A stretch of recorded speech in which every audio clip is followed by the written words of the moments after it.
Hello, I'm Bo with Windsor Industries, and I'm here to introduce you to the Cadet Carpet Extractor. The Cadet Carpet Extractor has a 7-gallon solution tank, and it sprays the solution onto the carpet with a 73 psi pump. It then uses a 15-inch brush to agitate the solution into the carpet, and then a 17-inch vac shoe to recover the solution into a 7-gallon recovery tank. Let's begin by taking a look at the undercarriage of the Cadet Carpet Extractor. To do this, we'll remove the recovery tank, tilt the machine back, and we have complete access to the brushes, jets, and vacuum shoe. To access the jets, simply reach underneath, give the jet a quarter turn, and the jet comes straight out. The beauty of the quarter turn jets is that as compared to brass jets, when you put a brass jet back in, sometimes the fan spray doesn't line up correctly because you over twist the jet. That causes streaking. Whenever you put a quarter turn jet back in, it automatically lines up so that there's no streaking. Additionally, you can access the brush by simply reaching your hand in behind the brush, pulling it from its housing so that you can clean it and maintain it. To put the brush back in, simply line up the keyed area on the drive, give it a firm push in, and then push up into the clip. The last component of the undercarriage is the vacuum shoe, which pivots so that it stays in constant contact with the floor. On the front of the Cadet, you'll find ports for a vacuum line and a solution line so that you can use accessories with the Cadet. The brush adjustment is located on the side of the machine. This is the recovery tank on the Cadet 7. The dump hose is located in the back. You'll notice that the tank comes off so that it can be cleaned out thoroughly after it's emptied.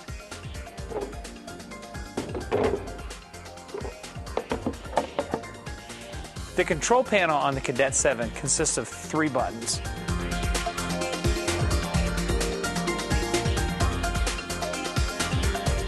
The pump on-off button.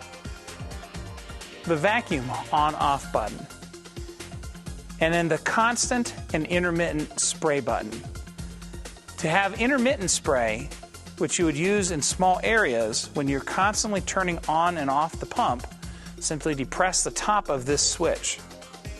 For constant spray, if you're in a longer area, such as a hallway, simply depress the bottom of the switch and it locks into position and keeps the pump on. The circuit breakers for the brush and the vacuum motor are also located on the back of the control panel. Always think safety first. When preparing your machines for use, always wear the proper protective equipment, such as safety glasses and gloves. To prepare your Cadet Extractor for use, you'll need to follow a number of steps. Start by checking your jets. Then check your brush. Pay close attention to the wear indicators.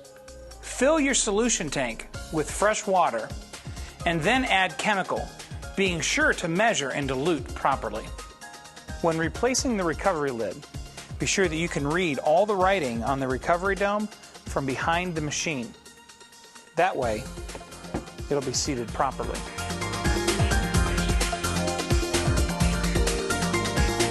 Before plugging in your machine, make sure that the cord is intact with no cuts and that your ground plug is intact as well and plugged into a grounded outlet. When plugging in your cord, make sure that you plug in and give the cord a twist to lock it in place so that it doesn't pull apart while you're cleaning. In order to keep the tension off the cord for your Cadet Extractor, crimp the cord like so and hang it on the cord holder.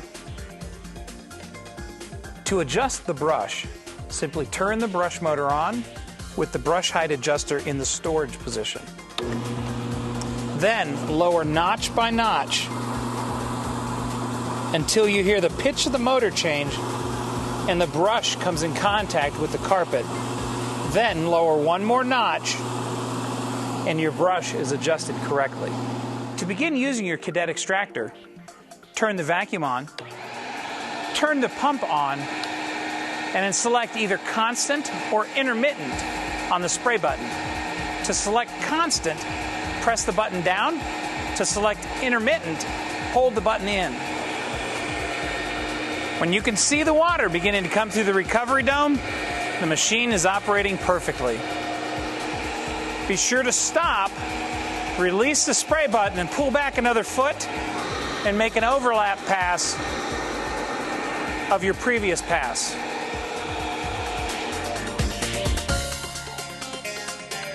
When you're finished cleaning with your Cadet, you'll need to empty the recovery tank and the solution tank.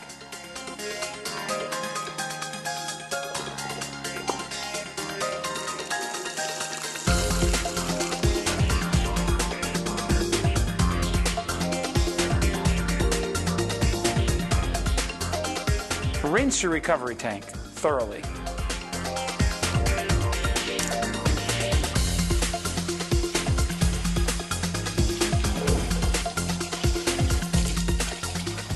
Remove the lid from your recovery tank so that it can dry thoroughly, and tilt it up so that the fresh water tank can dry thoroughly as well. Lastly, put your brush in the storage position. Congratulations! You're now ready to use your Windsor Cadet extractor.